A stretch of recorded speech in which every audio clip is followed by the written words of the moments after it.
Les gyrophares ont mordu la nuit, et ma vie a bifurqué sur la bande d'arrêt d'urgence. L'agent a gardé ma carte plus longtemps qu'il ne le fallait, ses yeux accrochés aux miens. Il y a un café à la sortie, 20 minutes. Une proposition qui sentait l'interdit, la chance et la chute. J'aurais dû dire non. Ma main tremblait déjà, comme si elle connaissait la suite. Je m'appelle Julien Morel, 29 ans, consultant à Paris. Ce soir de juin, la route brillait comme une lame humide. J'avais hâte de rentrer, le cœur trop vite, le pied trop lourd. Puis la lumière bleue a découpé la nuit derrière moi. Mes pensées se sont figées, serrées, prêtes à encaisser la sanction. Il s'est approché. Sa voix était calme, basse, professionnelle, mais j'y ai perçu un fil de fatigue, comme une fissure qui laisse passer la chaleur humaine. Quand nos regards se sont accrochés, l'air a pris du poids. J'ai senti mon pouls cogner contre mes poignets, et ma gorge a oublié comment avaler.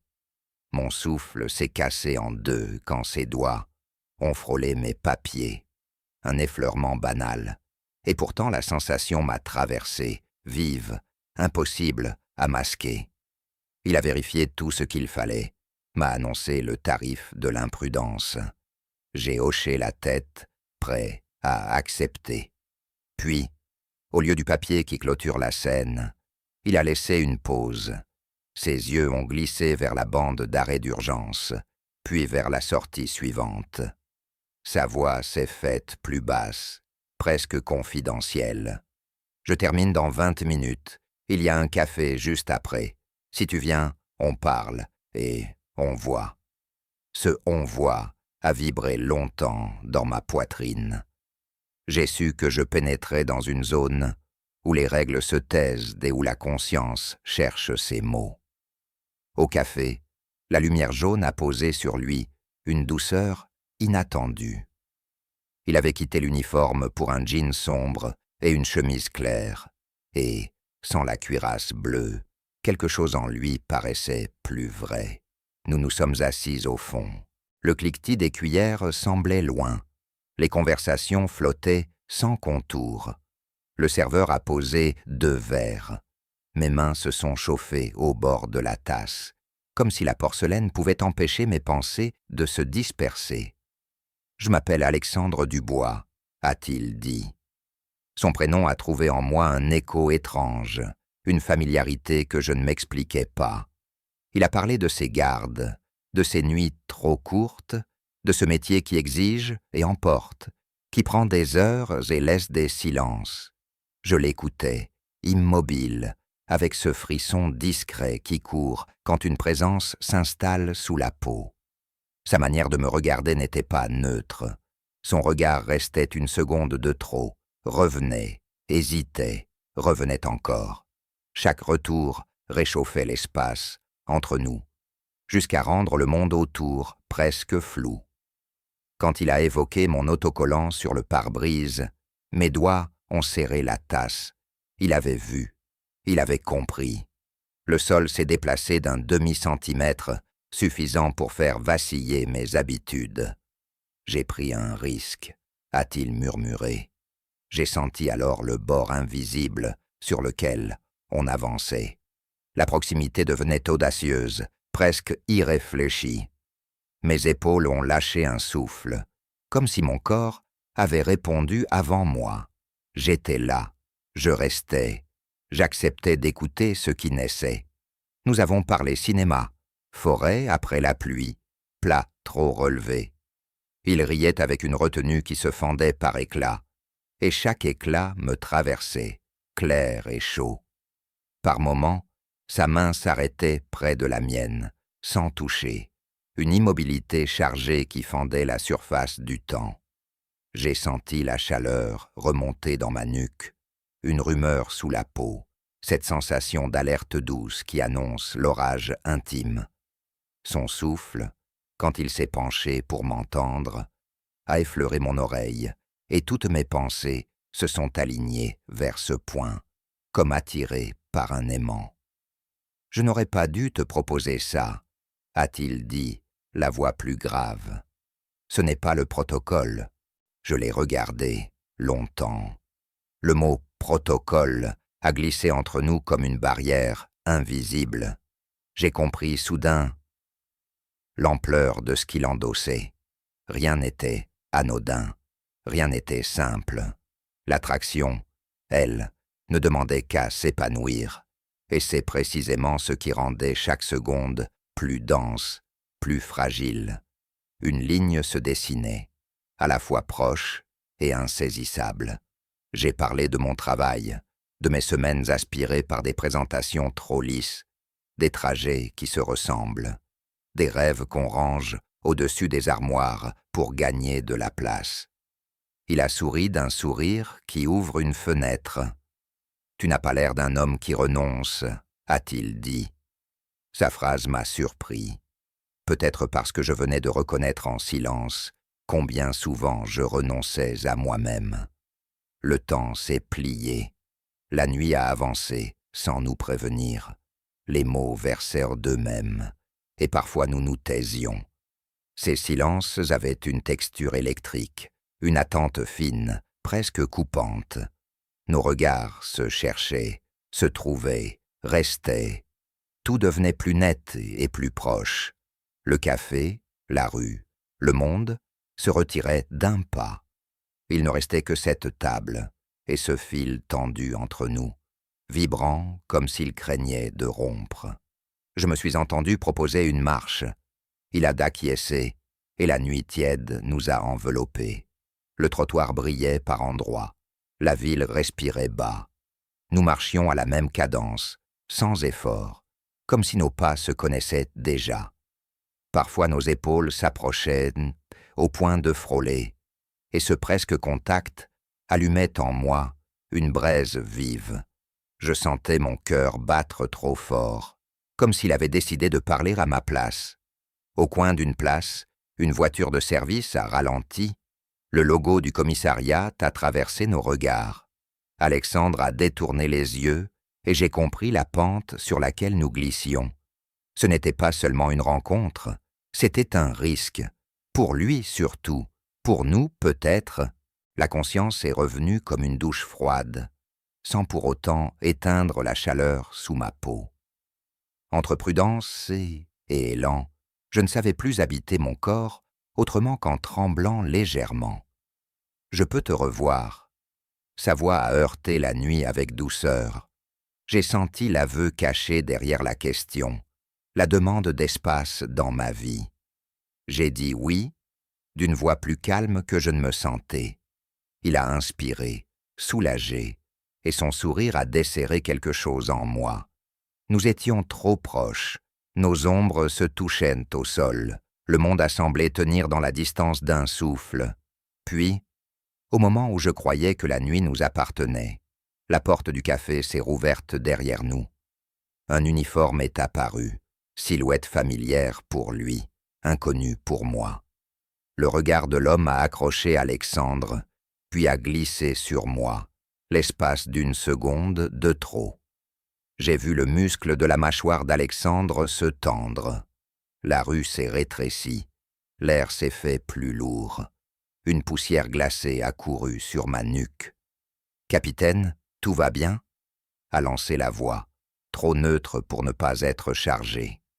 La seconde suivante a semblé durer 1 minute. Nos doigts ne se touchaient pas, mais le moindre geste aurait dit ce qu'il ne fallait pas dire. J'ai retenu mon souffle, coincé entre le désir de rester et l'urgence de disparaître. Alexandre a répondu, égal, presque trop calme. Le regard de l'autre est revenu sur nous comme un scanner.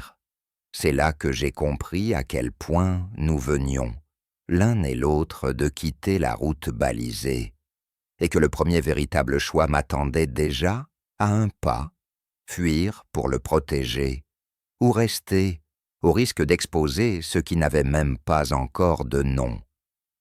La nuit a basculé du côté du silence, et je n'ai plus su où poser mes yeux. Il m'avait suffi d'un regard pour comprendre que cette nuit-là, rien ne redeviendrait normal. L'autre policier s'éloignait, Mais le silence qu'il laissa derrière lui pesait, comme une menace suspendue. Alexandre n'a pas parlé tout de suite.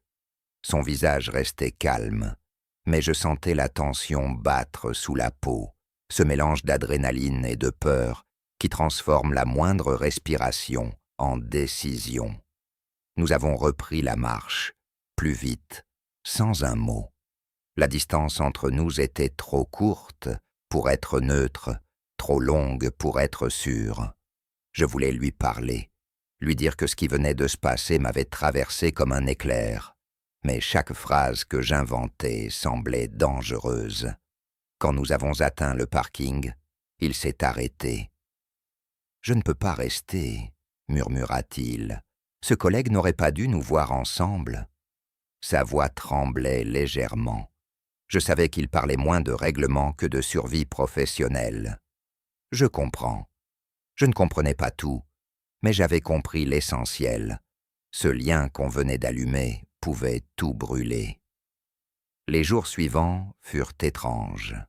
Le monde reprit sa cadence, mais ma tête restait bloquée dans cette nuit. L'éclat de ses yeux me revenait dans les vitrines du métro, dans les reflets du café du matin. Puis, un message, court, presque anodin. « Je pense à toi. » Mon cœur s'est emballé. Nous avons décidé de nous revoir, discrètement. L'endroit, un petit parc de banlieue, un mercredi, entre deux gardes. La lumière tombait doucement sur les arbres.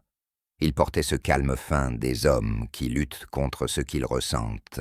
« Je n'aurais pas dû t'écrire, » dit-il.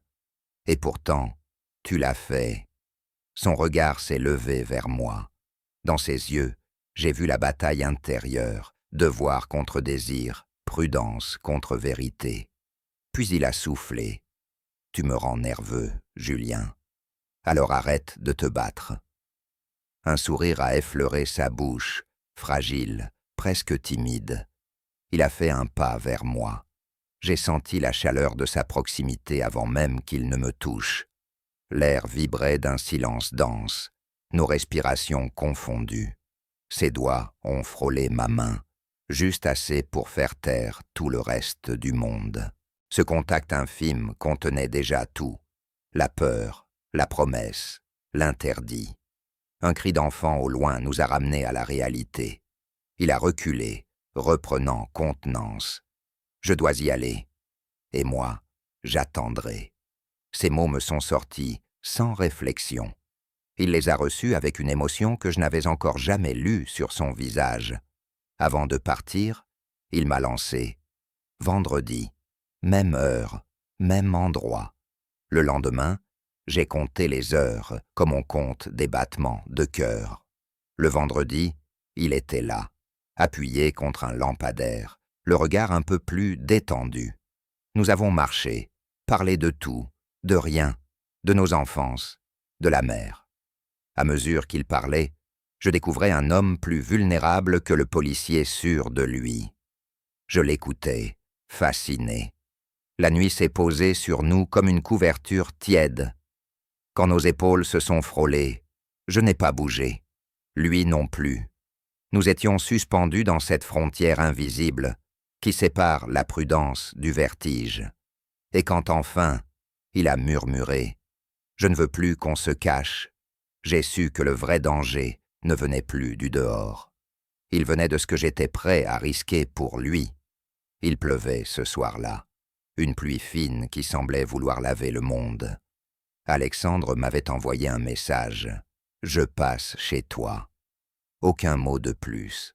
Mon cœur battait contre ma poitrine, comme s'il cherchait à sortir. Quand il est arrivé, trempé, son regard disait tout ce que ses phrases évitaient. « Je ne pouvais plus attendre », a-t-il soufflé. La pièce s'est remplie de sa présence, dense, presque brûlante.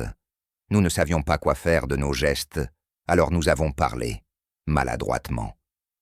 Puis le silence s'est glissé entre nous, ce silence qu'on reconnaît, parce qu'il fait du bruit à l'intérieur. Je sentais l'électricité dans l'air. Ses doigts ont frôlé ma joue, un geste lent, mesuré, comme s'il vérifiait que j'étais réel. Le temps s'est arrêté sur cette caresse suspendue. Nos fronts se sont touchés. Il y avait dans cet instant une promesse muette, celle de se perdre enfin un peu. Mais avant que quoi que ce soit n'existe vraiment, il s'est écarté, les yeux fermés. Je ne peux pas encore. Je n'ai pas insisté. Il ne fuyait pas moi, il fuyait la ligne qu'il venait de tracer. « Je serai là quand tu voudras », ai-je murmuré. Son sourire a tremblé. Il est resté encore un instant, puis il est parti dans la nuit. Les jours suivants furent un mélange de manque et de peur. Je découvrais combien l'attente peut ronger.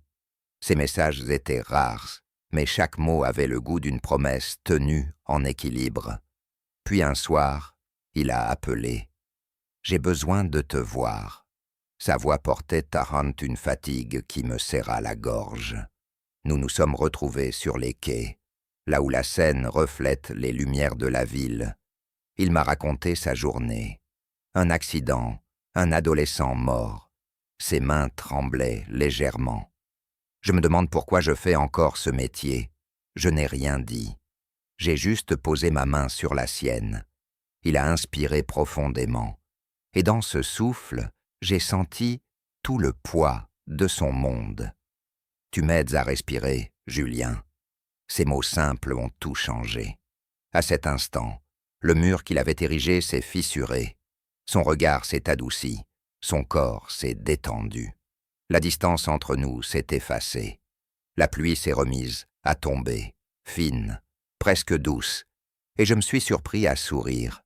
Plus tard, il a confié. Je n'ai jamais eu aussi peur d'aimer.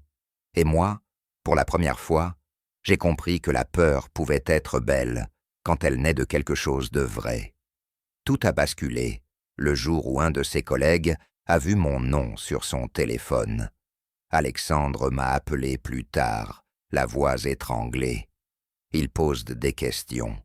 Je sentais sa panique à travers la ligne. Dans son métier, les rumeurs circulent plus vite que la vérité. J'ai voulu le rassurer, mais il m'a coupé. Promets-moi de ne pas répondre, quoi qu'il dise. Cette peur-là, je la connaissais. Celle d'être réduit à une étiquette. Les semaines suivantes, nous avons dû nous faire discrets. Ces messages devenaient plus courts, nos rencontres plus rares. Le manque s'est changé en douleur sourde. Quand enfin il a trouvé le courage de venir, je l'ai trouvé fatigué, vidé. « Je ne veux pas te perdre, » dit-il, « mais je ne peux pas non plus tout risquer. » Ces mots m'ont déchiré. Tu n'as rien à risquer si tu dis la vérité. La vérité ne protège pas dans ce milieu. J'ai voulu lui dire que l'amour valait plus que la peur, mais je savais que c'était plus facile à dire qu'à vivre. Cette nuit-là, il est resté. Nous n'avons presque pas parlé. Le simple fait d'être côte à côte suffisait. Son souffle sur ma nuque, sa main sur ma poitrine, tout cela disait plus que des phrases. Et pourtant, au matin, il est parti sans bruit. Sur la table, un mot. Je dois régler ça avant de te revoir. Les jours sans lui ont été interminables. Chaque sirène de police me serrait le ventre. Puis un soir, il est revenu, pâle, mais plus calme. J'ai parlé à mon supérieur. Il sait. Il a dit que ça ne le regarde pas, tant que je reste professionnel. Ses yeux brillaient d'un mélange de soulagement et de peur. Alors c'est fini, le secret? Pas encore, mais presque. Il a pris ma main. Son geste était sûr, presque solennel. Je veux vivre sans me cacher, même si le monde n'est pas prêt. J'ai souri. Pour la première fois, j'ai cru que notre amour pouvait respirer à la lumière. Ce matin-là, la ville semblait plus claire, comme lavée. Alexandre terminait sa dernière nuit de service avant sa mutation à Paris, intramuros. Nous avions prévu de fêter ça. Mais vers 8 heures, un appel, une voix étrangère. Monsieur Morel, capitaine du bois. Accident lors d'une intervention. Mon monde s'est figé. À l'hôpital, Il était conscient. Son visage portait la fatigue, pas la peur. « Ce n'est rien », a-t-il soufflé. « Juste un rappel que tout peut s'arrêter. » J'ai pris sa main, incapable de parler. « Je ne veux plus perdre de temps, Julien. » Son regard me cherchait comme une encre. « Épouse-moi. » J'ai ri, nerveusement. « Ici?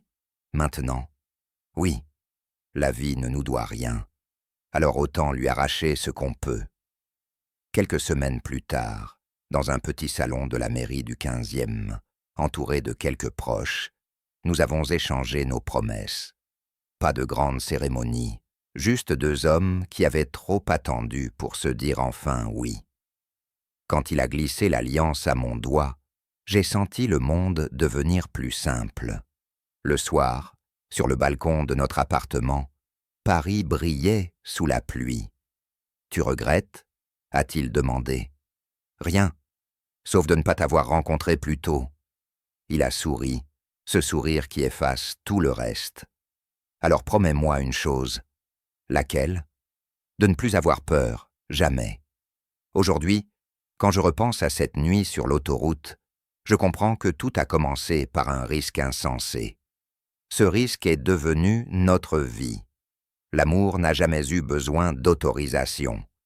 Il suffit d'un instant pour tout faire basculer, d'un regard pour tout comprendre, et d'un « oui » murmuré pour tout réparer.